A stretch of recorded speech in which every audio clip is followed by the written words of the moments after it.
1,000 names on the waiting list. It doesn't come at a small cost though, selling from between $180,000 to $500,000 US. The idea has become so popular that scientists are at work designing ways to colonise the sea. Fritz Schultz, a former professor at Delft University, is working on a stabilising platform that allows communities to live in the middle of oceans unaffected by waves. Schultz expects people to start living and working on these full-scale platforms by 2020, with floating cities being established in 2050. Who'd need to go on holidays when you can have the sun and the sea right out your front door?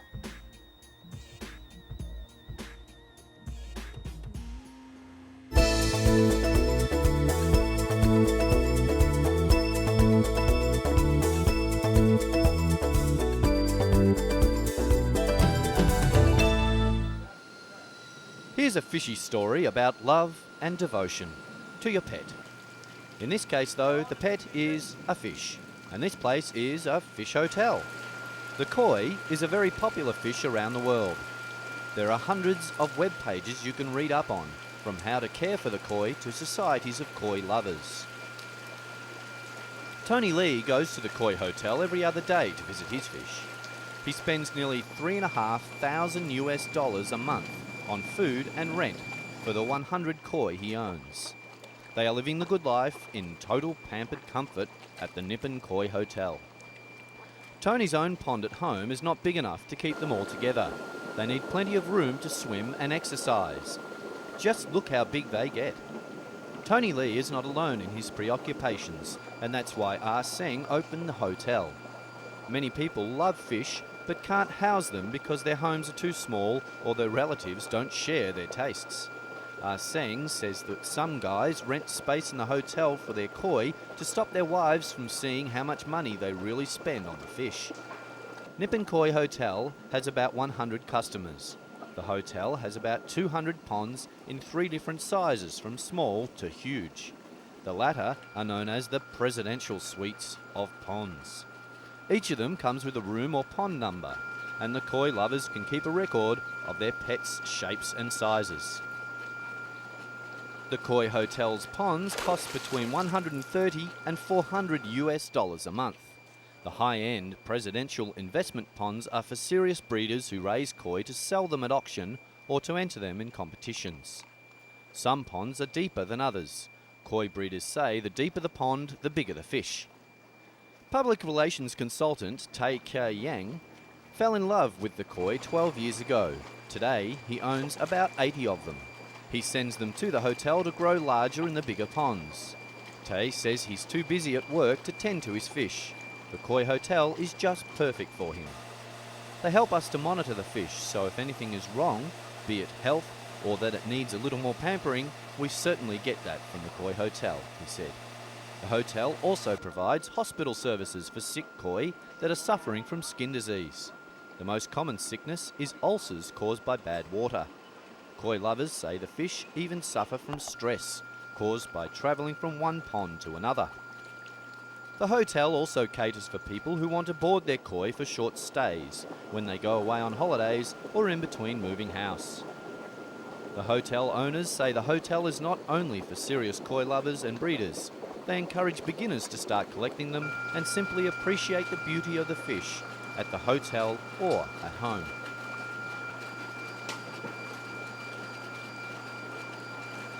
These pets won't exactly fetch a ball for you, but they are guaranteed to provide you with some entertainment.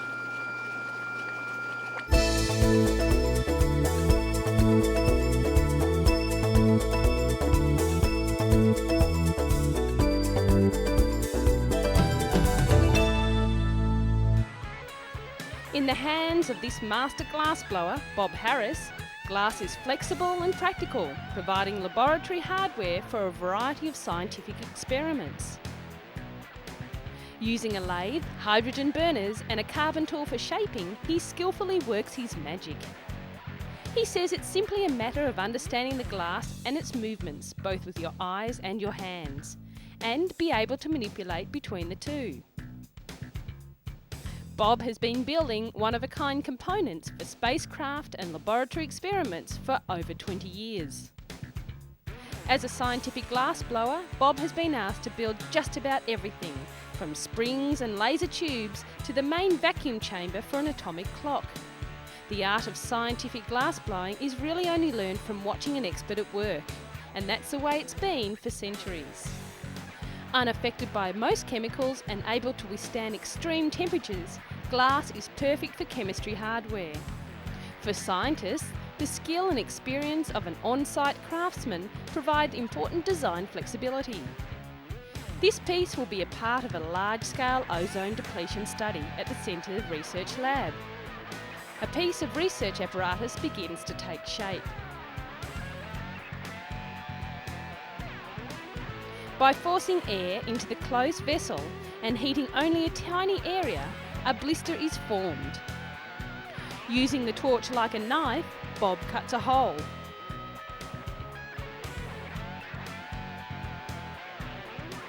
Tubing is then inserted to form a joint. Once completed, the arm is heated and with a quick bend, it's finished. At the Atmospheric Research Lab, Bob presents his work to Dr. Steph. The new glassware is easily added. Collaboration between scientists and craftsmen often extends beyond glass blowing to include the machine shop or optical section.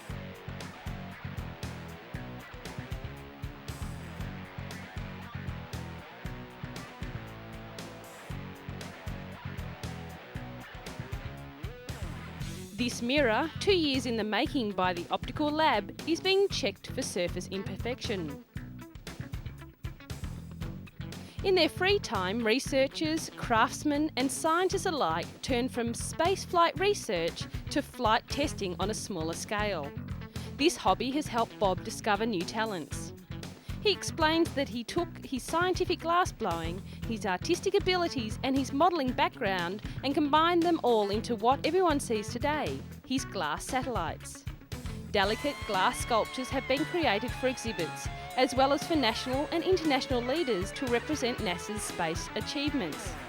Each of them carefully constructed using techniques perfected through years of scientific work. Glass blowing, mixing centuries of old craftsmanship with the vital scientific needs of today.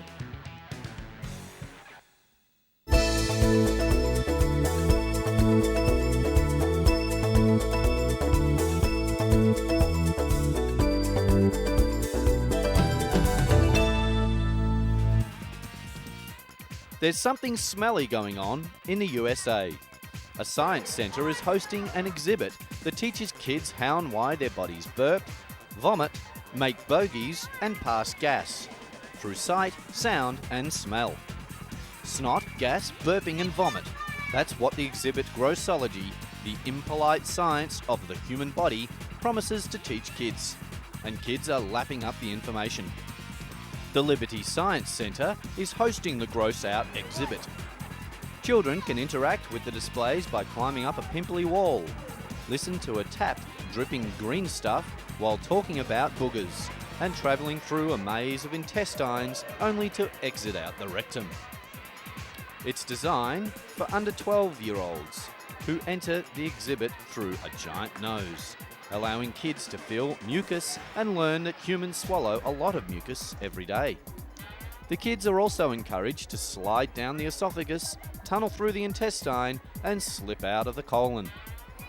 Fact sheets along the way teach kids such things as, did you know you shed almost 2 million skin cells every hour?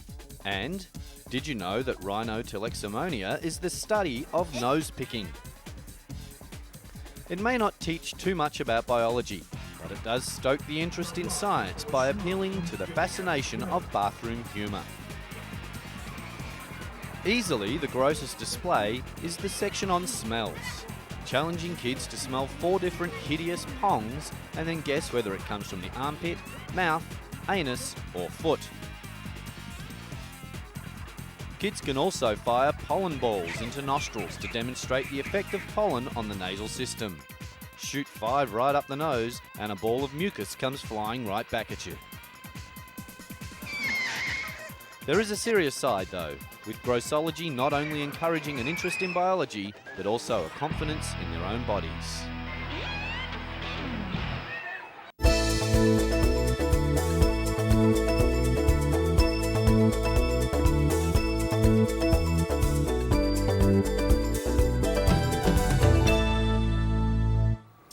I'm sure you've heard of a house auction, even a furniture auction. But what about a rhino auction? The annual event held at KwaZulu Natal Province recently saw close to 1,800 animals, including more than 70 rhinos, sold. It raised almost 22 million rand for conservation projects and community development. A group of 6 rare black rhinos fetched a record 550,000 rand. That's $68,500 each. They were purchased by a German bidder operating a private game reserve in South Africa. The animals, which included several species of antelope, ostriches and warthogs, are caught on the Province Nature and Game Reserve and sold to private operators in the ecotourism sector. The buyers included owners of private nature and safari reserves, as well as an outfitter who runs hunting operations on game farms.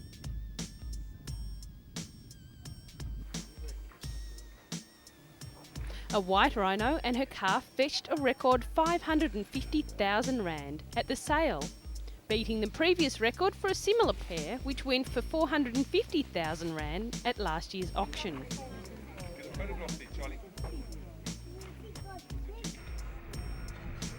About 350 animals, including 50 of the rhinos, were caught in advance and live auction, giving the prospective buyer the opportunity to view them in their holding pens.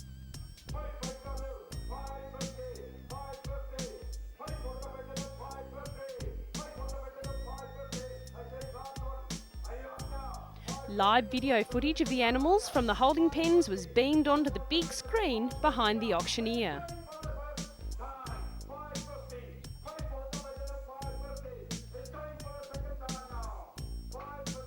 The 550,000 rand bid per black rhino drew a round of huge applause from the bidders and spectators.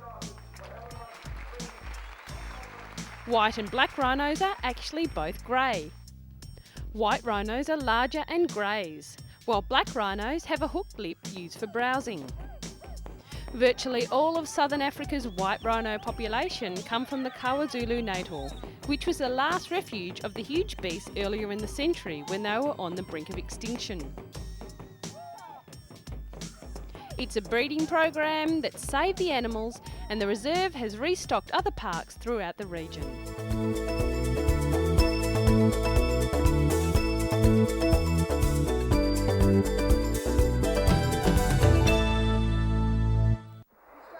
On a more serious note now, an international animal rights group has demanded better protection for the endangered Tibetan antelope.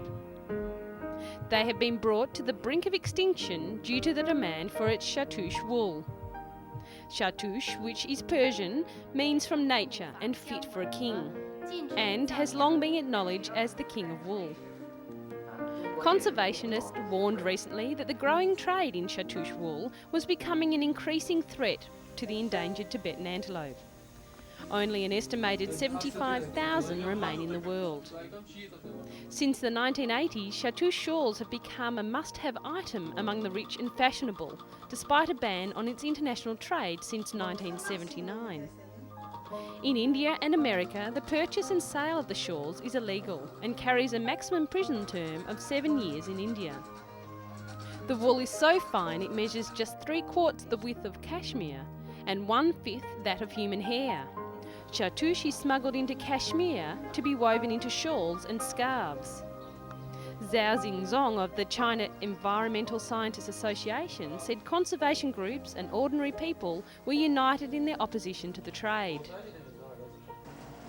The coats of between 3 and 5 Tibetan antelope are needed for a single shawl, which can cost up to $5,000.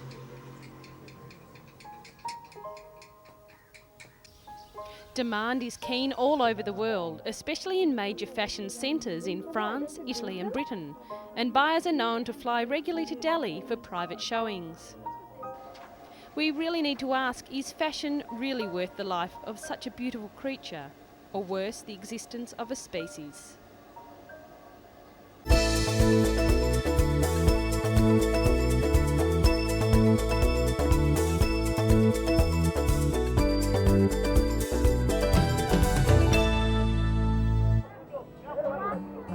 Scooping retrieving water from a hand-dug well and trekking miles with it back to the village. It's a daily chore for millions in Africa. Yet clean water can often be found only a few metres underground. The problem is getting the water out. Drilling a well can cost up to £10,000 sterling. This newly developed hand-operated hammer drill can sink a well in Africa at the 10th of that price.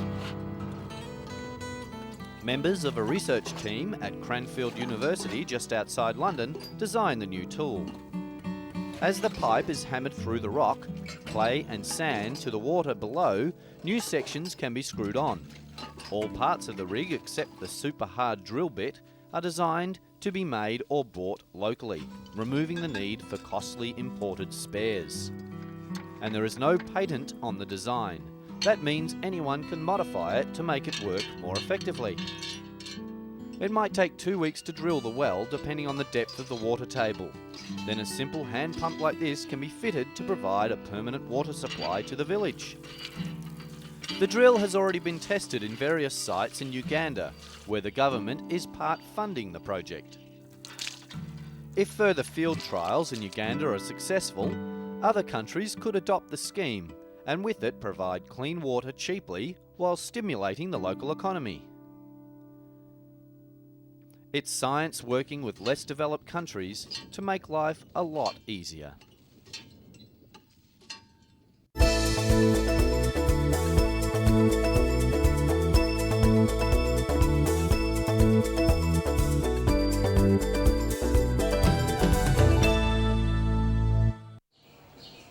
This patient is about to get an X-ray for a suspected hernia. After the images are gathered, doctors will be able to view them anywhere in the world, thanks to a new computer system. The new multimedia medical record system is set to give doctors instant access to a patient's case notes from wherever they are. Scans like these form a vital part of a patient's medical file, but keeping track of the hard copies is often a hard and time-consuming task. The new system changes all that. Dr. Waddy Gredrock lists the advantages of accessing medical records at the touch of a mouse. Rapid retrieval, ability to manipulate the images electronically, and of course the ability to transfer the images to a variety of sites from the central store. I could use it at home or wherever I was in the world, he said. The system was developed at the London Imperial College by a team of medical information technology experts led by Professor Richard Kidney. The software is easily installed in any hospital with an intranet system. It's a simple idea that modern technology has made a reality. The way that hospitals store and retrieve medical records could soon be revolutionised, bringing benefits to patients and professionals alike. With technology like this, all we need to do now is stop people getting sick at all. Too much there. Keep pushing. It's not that.